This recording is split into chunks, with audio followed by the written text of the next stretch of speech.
आप सुन रहे हैं संस्कृति टीवी पर संपूर्ण महाभारत। और अब कहानी आगे।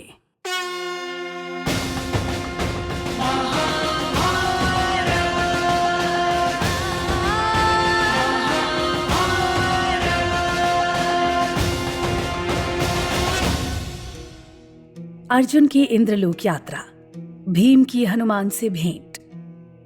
महाभारत के पिछले एपिसोड में आपने सुनी अर्जुन की तपस्या और दिव्यास्त्र की प्राप्ति की कथा।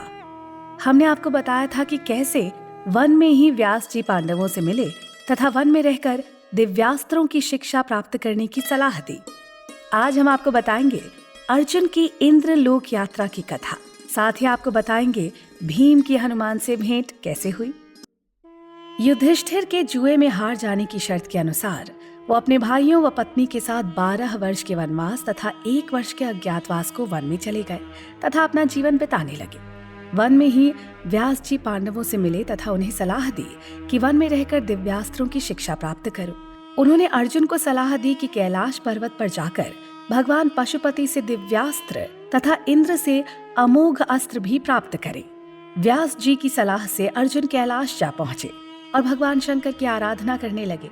5 महीने के बाद भगवान शंकर ने उनकी तपस्या से प्रसन्न होकर उन्हें पाशुपत अस्त्र प्रदान किया और कहा, मनुष्यों पर इसका प्रयोग वर्जित है।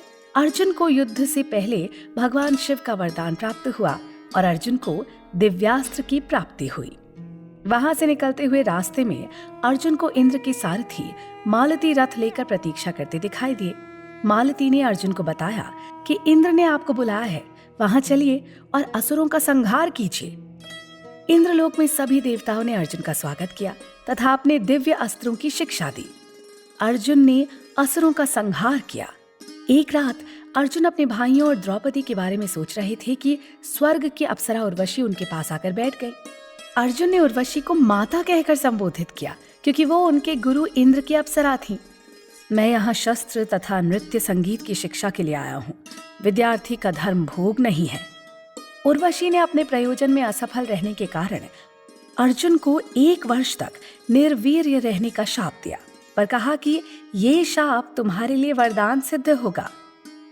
1 वर्ष के अज्ञातवास में तुम नपुंसक के रूप में अपने को छिपा सकोगे। अनेक वर्षों तक अर्जुन का समाचार न मिलने पर पांडव चिंतित रहने लगे। तभी नारद ने आकर उन्हें बताया कि वो शीघ्र ही महर्षि लोमेश के साथ आकर मुझसे मिलेंगे। तब तक आप देश भ्रमण तथा तीर्थ दर्शन कर लीजिए। कुछ दिनों बाद लोमेश ऋषि ने आकर अर्जुन का समाचार सुनाया। लोमेश ऋषि के साथ पांडव तीर्थों के दर्शन करने चल दिए। उन्होंने प्रयास, वेद तीर्थ, गया, गंगा सागर तथा प्रभास तीर्थ के दर्शन किए। प्रभास तीर्थ से वो सिंधु तीर्थ होकर कश्मीर पहुंचे। वहां से वो हिमालय के सुबाहु राज्य में पहुंचे। वहां से वो बद्रिका आश्रम भी गए। जब पांडव वन में अपना जीवन व्यतीत कर रहे थे, तभी एक दिन वहां उड़ते हुए एक सहस्त्र दल कमल आ गया। उसकी गंध बहुत ही मनमोहक थी। उस कमल को द्रौपदी ने देख लिया। उन्होंने उसे उठा लिया और भीम से कहा, ये कमल बहुत ही सुंदर है, मैं ये कमल धर्मराज युधिष्ठिर को भेंट करूंगी। अगर आप मुझसे प्रेम करते हैं तो ऐसे बहुत से कमल मेरे लिए कदली वन से ले आइए ना। द्रौपदी के कहने पर भीम पुष्प की तलाश में आगे बढ़ते गए। रास्ते में एक बड़ा सा बंदर लेटा हुआ था। भीम ने गरज कर उसे रास्ता छोड़ने को कहा, पर बंदर ने कहा, मैं बुढ़ा हूँ, तुम्हें मेरी पूंछ उठाकर एक और रख दो। भीम ने पूंछ उठाने की बहुत कोशिश की, पर भीम से उसकी पूंछ हिली तक नहीं। भीम हाथ जोड़कर उस बंदर के आगे आकर खड़े हो गए और पूछने लगे, कृपया अपना परिचय दें। बूढ़े बंदर ने कहा कि मैं राम का दास हनुमान हूँ, तुम मेरे छोटे भाई हो। भीम ने हनुमान से माफी मांगी और प्रार्थना की कि आप मेरे भाई अर्जुन के नंदी घोष रथ की ध्वजा पर बैठकर महाभारत का युद्ध देखिए। हनुमान ने भीम की ये प्रार्थना स्वीकार कर ली। हनुमान ने भीम को कमल सरोवर का पता भी बताया। सरोवर पर पहुंचकर भीम ने फूल तोड़ने शुरू कर दिए तो सरोवर के राक्षस यक्षों ने उन्हें रोका। भीम राक्षसों को मारने लगे। जब सरोवर के स्वामी कुबेर को पता चला कि वहां पांडव आए हैं, तो प्रसन्नता से वहां के फल फूल पांडवों के पास भेजे। यहीं रहकर पांडव अर्जुन की प्रतीक्षा करने लगे।